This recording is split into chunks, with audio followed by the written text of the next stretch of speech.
Hello, and welcome to the 2020 series presented by the New York Film Academy. The 2020 series are conversations with creative visionaries about craft, creativity, and collaboration. We're going to have 20 minutes of shop talk and then 20 minutes of responding to questions from you guys, the global audience. So please write into the Q&A. Now is your time to get answers from a brilliant, genius, lovely filmmaker. I'm Liz Hinlein, filmmaker and creative director at New York Film Academy, and I'm so proud to present Paige Morrow Kimball, a great friend and a great filmmaker who is here with us today. Paige, we did it! Woo! We did it. Awesome. We do it. Good job. It's always like that nerve-wracking, oh my God, will they show up? So here we are. Questions. Here's my thing. I think it's really fascinating. It used to be maybe like 5 years ago, you had to be master of one. You had to do one thing. You could only be the director, or I'm a writer director. That was sort of a reach, but a writer director, we could understand. But on your website, and I've heard you talk, that you really take confidence in a stand in being a director, a writer, a producer, and an actor.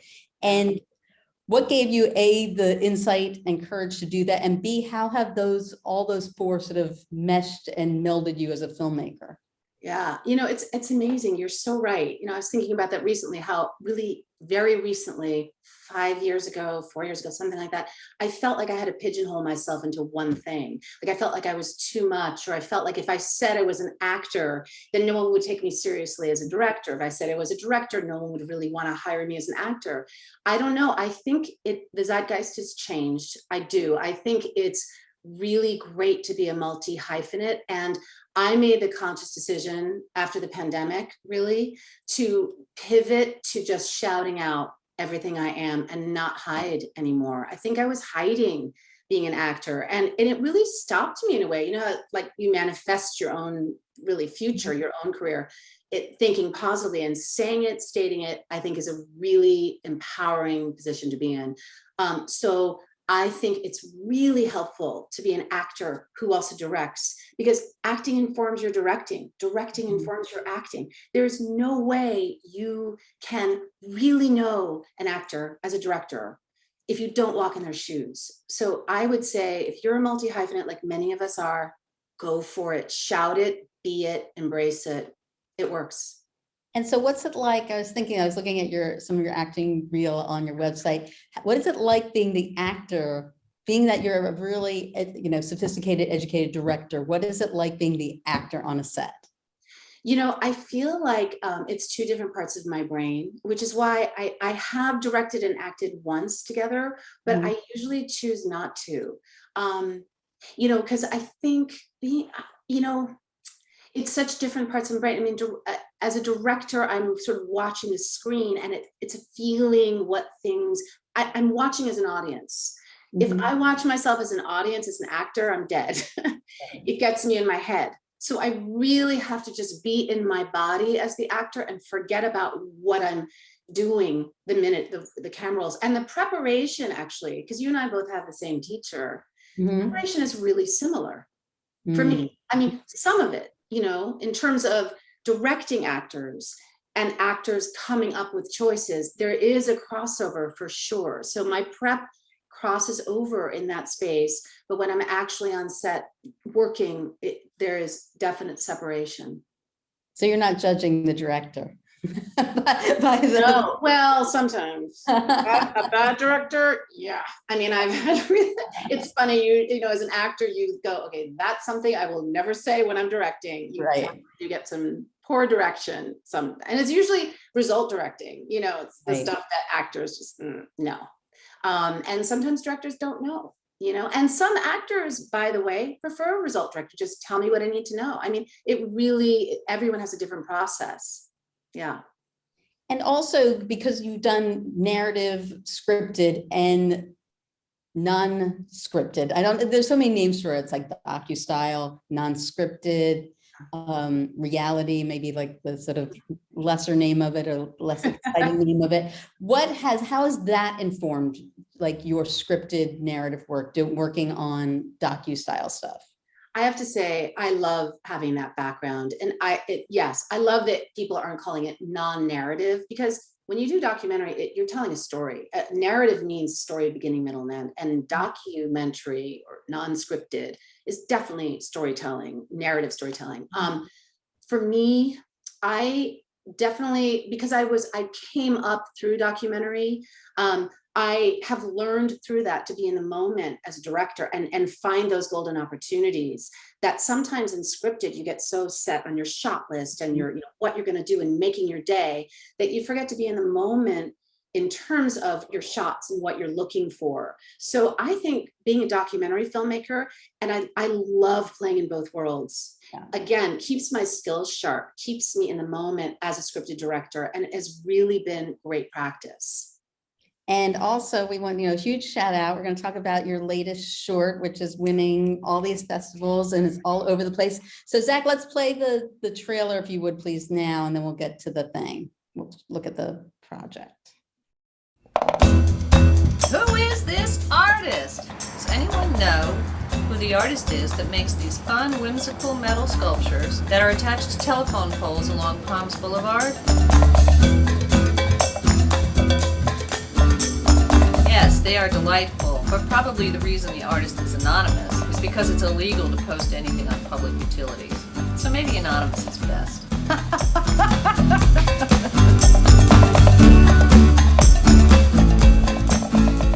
Maybe. Adorable. Lovely. Curiosity, why the name Powers? Lori Powers, that is her name. That's her last name. It was found originally because I liked the way she finds her art in the alleys. I liked the way I found her, and she finds herself. But Found was a very successful documentary that I kept seeing on Netflix. I'm like, oh my God, we have to pivot. Again, pivoting, such an important thing to be able to do. So it's almost like too obvious that it was her last name. I like simple titles that have double meanings, and Lori Powers. I mean, it's sort of, she has these superpowers, and you find out in the film what those superpowers are as she opens up, not only as an artist, but as a human being. And definitely, it's she's such an engaging character. And as we all know, like 3/4, even more of your movie is the character, is who you cast. So did you know from the get-go when you met her, like she would be an engaging person on camera? Okay, so it's such an interesting story. Yes, the short answer is absolutely. But I met her quite by accident. I met her during the pandemic when I was trying to stay sane. I have 2 teenage daughters. They were stuck at home. So yes, I win. So I was literally trying not to lose my mind with worry about my kids. And I started taking these walks in my neighborhood, and every day I would go different routes and just kind of listen to positive podcasts or, craft podcasts, whatever it was, and try to be in the moment and I started photographing on my Instagram pictures of positivity, like signs of positivity. People would hang out in their windows. It's going to be all right. Everything's, we're in this together. All of that kind of stuff. And on these walks, I noticed these sculptures in the trees, which you saw in the trailer, in the telephone poles. And I took a picture of it. I was like, went back that day. I was like, who makes these? They're beautiful. They're whimsical characters. They have like these messages, laugh often, big hugs. Who is this? And I couldn't find anything about this person. One day I was walking on a new route, and I passed in front of this house down the street, probably a 1/4 mile from my house. And there was this sculpture very similar to the ones in the telephone poles. And at that moment, she came out, Lori came out. And I said, excuse me, are you the artist who makes the sculptures in the poles? And she said, yes, but shh, don't tell anybody. I was like, who are you? And what is your story? And I literally started following her. I said, I'm a filmmaker. Can I just maybe put some on camera? Let's do an interview. And I started following around with my iPhone 11 Pro, and put her on camera. I didn't have any interesting mics or any attachments. But what started becoming clear to me was that I had a story, and I hung out with her for the better part of a 1.5 years with my iPhone, which allowed me complete intimacy. And she started opening up, and I just started, I don't know, it was this instinct. It was screaming, this is a story. But I did not know I was making a documentary at first. So that wasn't something, you weren't looking for a project to do at that time. I was looking for any way not to go crazy. Let's focus on something. Yes, we were all there. There was a lot of walking going I felt on. really unfocused. I felt, like we all felt like, oh, I'm supposed to use all this time well, and I couldn't do am I allowed to curse? Yeah. Effing thing. Yeah, exactly. Fucking Exactly. thing. I was really paralyzed with, my, I don't know. ADD. Totally, I remember it. And you would read people's Instagrams and they're like, I just, made 80 cakes and then I learned Hebrew and then I did this. And they were like these overaccomplished people. And you're like, wait, what? I just got out of bed and picked up. Anyone else sign up for masterclass and not use it once? 100%, 100%. And it looks really great. At one point, I will learn some stuff, exactly. I think the most I could do was breathe, honestly, and meditate like as much as I could and just sit and try to just hang in there. Yeah. And as we both know, and we both have projects that, we're trying to get people on and build up the thing and do the thing. I'm sure it was very freeing for you to finally be like, I'm doing this on my own terms. Mm-hmm. Screw you all. I can go make this by myself. I mean, so true, Liz, and you and I have had this conversation before, because the industry is vast and not always accepting, especially as a woman filmmaker or of a certain age or, diverse background. All of that stuff is real. And I think we both came up through this industry with those things. And I got a lot of no's, and I still do, but I am fiercely independent. And it is so great when you can, and now we have these tools, really, we have these tools. And when you can just put it out there and just say, I'm going to do it anyway. I don't care if you don't give me a yes, I can do this, there is so much freedom in that. And I have my jobs that pay me, mostly I work a lot for Sesame Street. I'm doing a film for PBS right now. So those are my clients. And then I make that money and I take a piece of it and I put it into my own projects, because that's when we really get to express who we are as storytellers. Exactly. Oh, just speaking of, I love this Sesame Street #9 video. That was adorable and charming. And I would love to hear, because that's such a closed, like a cachet, that Sesame Street group. Do they come to you with an open-ended, we're doing #9, go, and you create the whole concept? Great question. So they found me, or I found them, I guess, after I made my film Playdate, and it had a child lead. And sorry, there's going to be a helicopter, I think, going over. So sorry about the sound. So they found me at it. Basically what they do is they look for filmmakers. This is another reason why I just go do it. Just make your films, get them out to film festivals. So they scout film festivals. And the funny thing was I met a filmmaker at a film festival. He knew my work because of that fest. And then he went to another fest where he met the head of Sesame Street, my friend Kelly Perrine, and he told them about me because he didn't do kid stuff, but he knew that I could work with children and all that. And so they approached me, and what they do is they send you a request for pitch. They release them, I don't know, once every season or maybe twice. And they say, so I do two things with them. I do those original letter and number films. And I also do this series called Cookie Monster's Foodie Truck, where Cookie Monster goes to farms where things are grown and learns how, in his food truck, he drives there. But I do the live action films that roll in. But with the #9, they give you a request for pitch, and then you come up with your lookbook and your budget and your timeline, and then you pitch the idea to them, and then they either take it or they don't. Yeah, so I love having them as a client. It's so creative, and they're short, they're like 2-minute films that roll into their bigger program.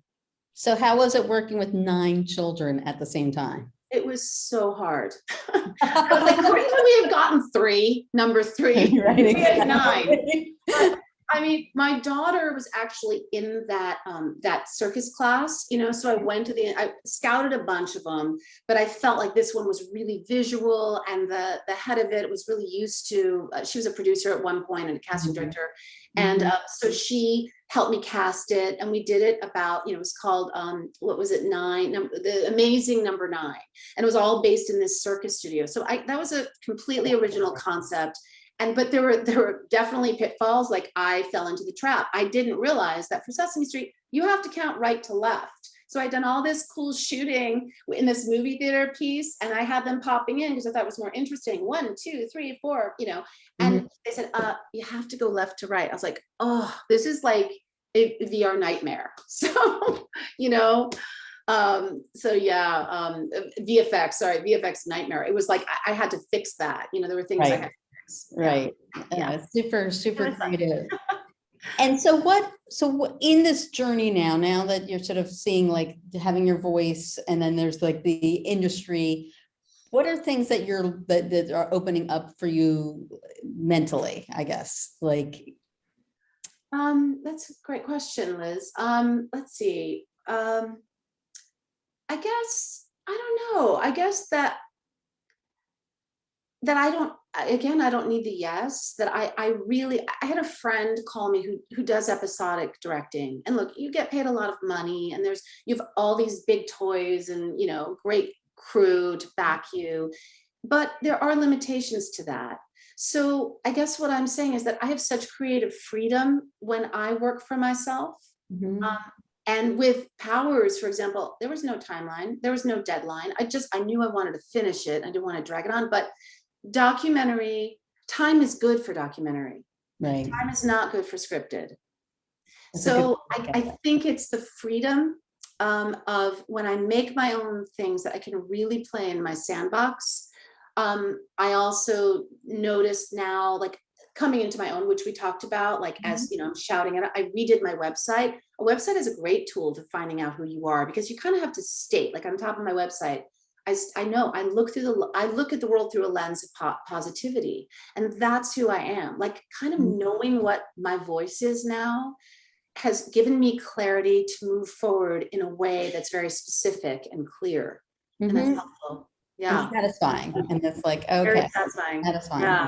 This is what I enjoy and that I do. And this is who I am. We're all unique. We all have our own voices, and if we try to be like someone else, like, here's the thing, I always knew I wasn't edgy. You're much more edgy than I am. Like, your work is so beautiful and stylized and fashion. And for me, my work is sort of like lives in this organic space that Powers is. Everything about it is organic. Everything about it is in the moment. I felt my way through it. Even the stills, like, I was like, when we were at the end and we were, I was going to shoot, like, animate the stills, or, kind of figuring out how to work with them. I realized, and a friend of mine, we have a mutual friend, Pasquale, he and I were talking, and it was about finding an organic way to shoot them. So they're actually in her studio. So I shot them on my iPhone in her studio, and it worked so well. It tied everything in. Nice. So yeah. I don't know what the question was. Did I answer it? You answered perfectly and totally. We have a lot of questions here, so I'm gonna do a little parlay with this. Bring it. Okay, Chloe asks, what types of things inspire you to create a narrative or direct a scene? How do you find inspiration? And find your style. Okay, you find your style by just getting out there and shooting. Like, there's no sort of paint by numbers. There's no map. Everybody has a different style. Everybody has voice, and everything is valid. Like, I guess I wanted to finish that thought when I used to think that I wasn't dark enough or edgy enough, the HBO was never going to call me, then suddenly Ted Lasso came out, and I was like, that's what I do. Like, it's kind of every flavor of your flavor of the month for a minute. So I think chasing the flavor of the month is not the right way. It's being who you are, and then it finds you. Inspiring life, living, going out and taking walks, photographing positivity, whatever you're feeling, and being open and in the moment. I find inspiration in all things, really, just in my life. Well, also, sometimes things take a while to gestate, and sometimes you have to just sort of let it sit, because you can't just press a button and creativity is going to come out. Absolutely not. not. Thing. And it's sometimes, there's this myth, like, younger, faster, quicker, making it, the lead, but in reality, things take a long time. Things that are well done take a long time to percolate and make. 100%. And also, I get into the habit, and I hope this is helpful for some of people watching.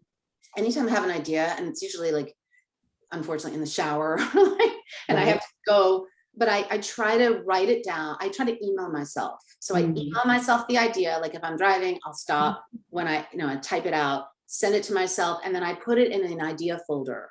And then when I get a chance, I organize them, say, oh, this could fit in this theme, or this idea. And so I never know when inspiration is going to hit, but I love sending myself an email. So I have that all there when I need to draw on things.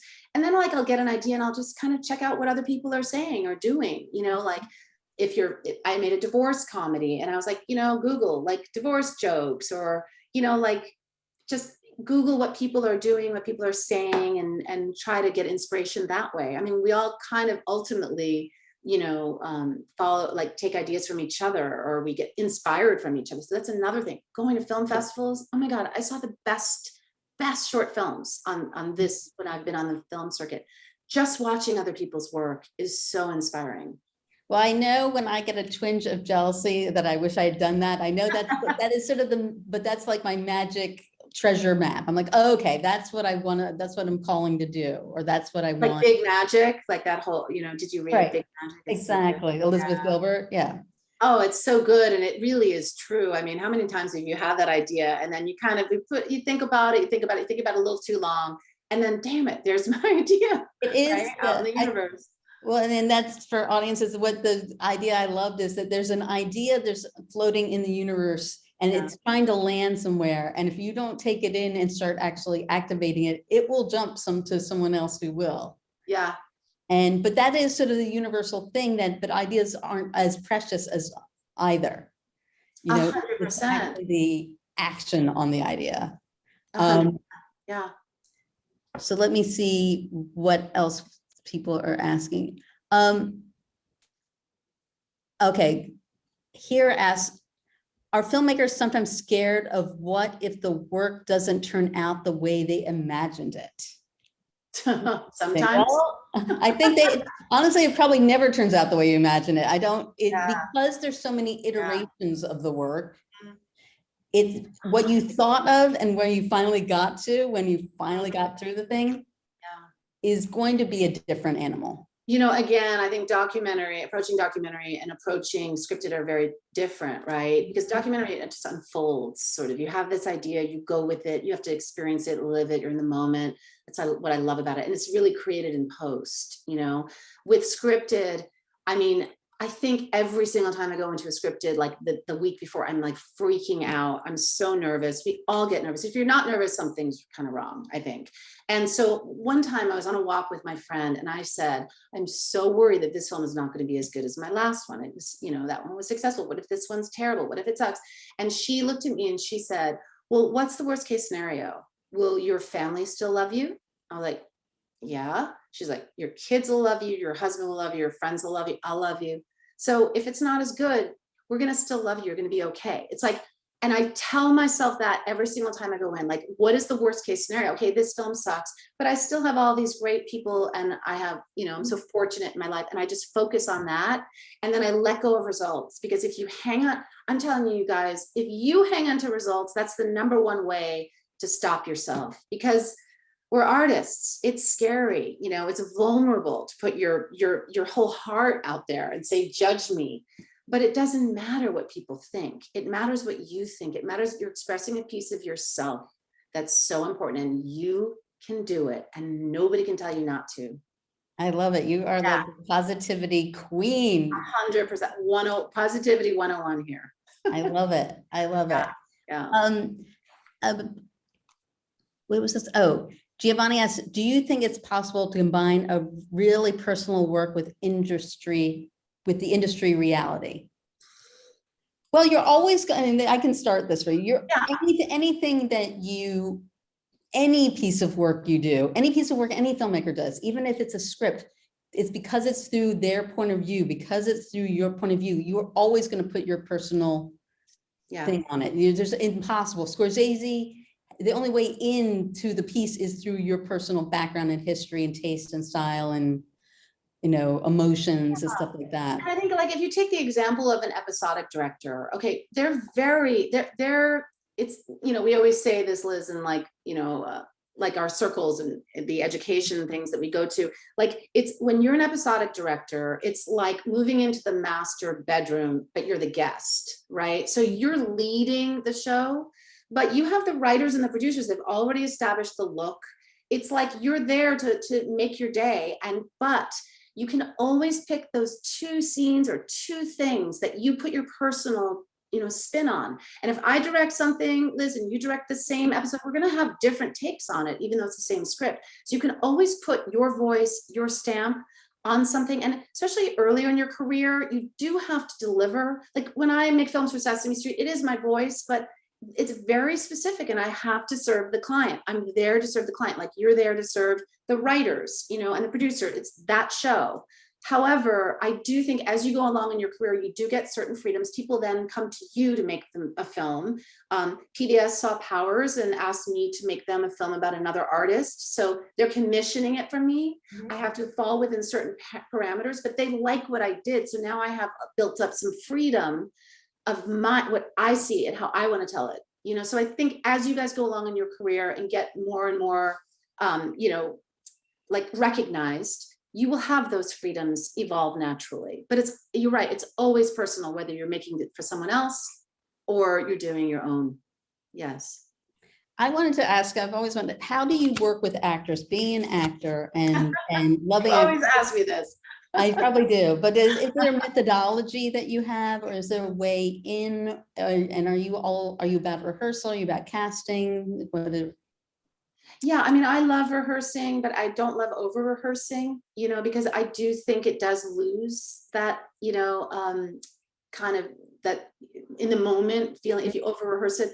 But like our teacher would say, Liz, there's no such thing as over rehearsing. I really think it depends on the actor. You have to understand the sensibility of your actor.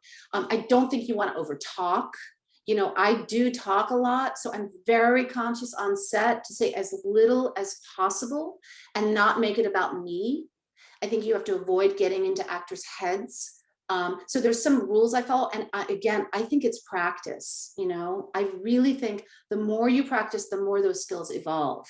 My prep as a director in terms of the actors, directing actors, is very similar to my prep as a director. I have a process, I'm sorry, as an actor, I have a process. I break down the script in a very similar way. I look at, I try to find non-result directions. It's all action-based, but I pull words from the actual script, as John Shear would say. He's a brilliant teacher. I think the more I do it, the easier it comes. And I think the biggest thing, honestly, Liz, is, and this is on set, it's like relaxing, just try to relax. The minute you're tense as a director, it's really harder. So you just have to trust yourself. And like when you walk into that set, you're prepped, you've done your prep, you've done your work. Then you just have to breathe and let it go and have fun, enjoy it. Yeah. Totally, because this is the work. But also that is sort of the point of it is like when you're running the race, that's what all the training can be fun, but running the race is great.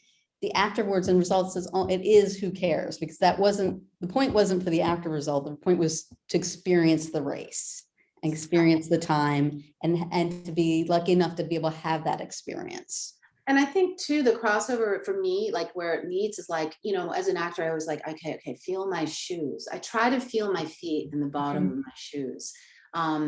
And that's the same thing I do as a director. Like I just try to get in that moment. And I'm literally like, my ADD kicks in because I'm so focused that if someone calls me, I'm like, or if I hear a noise, I'm like, okay, I'm good, I'm in.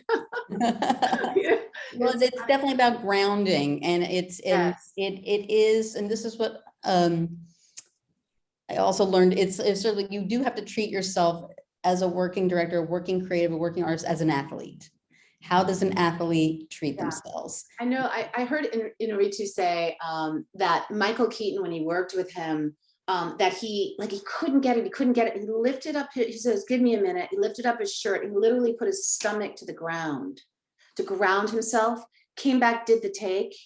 And that was it. They got it. I mean, so I think there's that thing about grounding. So I'm not going to lift my shirt and put my stomach on the ground, but my feet, like I feel my feet in my shoes. That's my trick. Like that's huge. Grounding.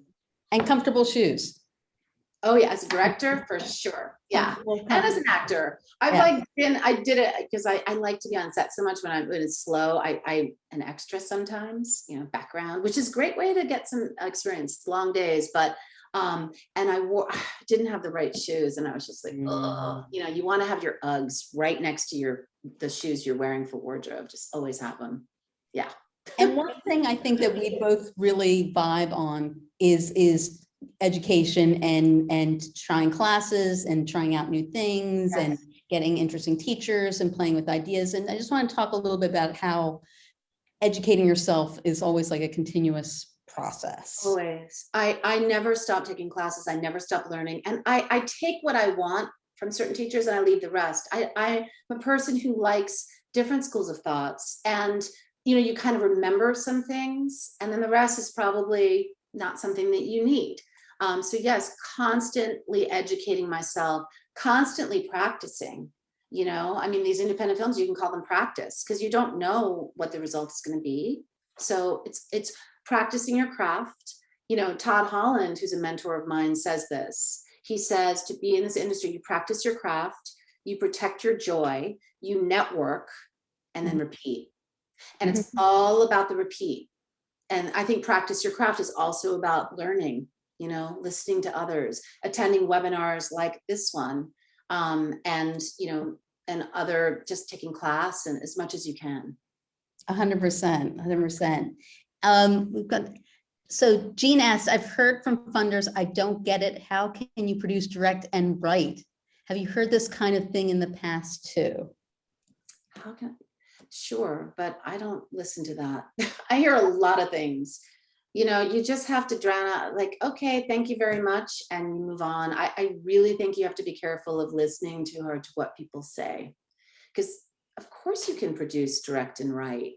It's not like you're gonna go be an accountant and then produce and write. You know what I mean? Those things go together. Producing, directing, writing go together, and so does acting, by the way. I mean, can you act, produce, direct, and write? That's a lot. There's some people who can do it. You know, sometimes I think it's good to pick two. And honestly, if I didn't have to produce my own work, I'd probably just write and direct. 100%. Or write and act. 100%. Produce and act. You know, it's great to pick two, but that's not always realistic. Yeah, and you know, that's part of this of networking. Networking has a bad name. Networking is just like befriend, you know, it's communicating, it's collaborating. Yes. It's being with your peers, and producing is a little bit of a thankless job, for, especially at the lower budgets. So inevitably, you're going to have to produce, means to produce, to make something. Yeah. I see a question here, Liz. I'm writing my first short film. What are your best tips? Right. I mean, beginning, middle, and end. You know, I love writing shorts. Just, I mean, if you don't know your end, just start with your beginning. You know, if you know your beginning and your end, just write those, and then you fill in the middle. And sometimes I visualize scenes, like when I'm writing, I'll just see, I know this happens, but I don't know where it goes. And I'll just write it. So I see like the scenes and I fill in the colors, I get really descriptive, and I go, oh, what if that leads to this? So you're connecting the dots. I think short writing is challenging.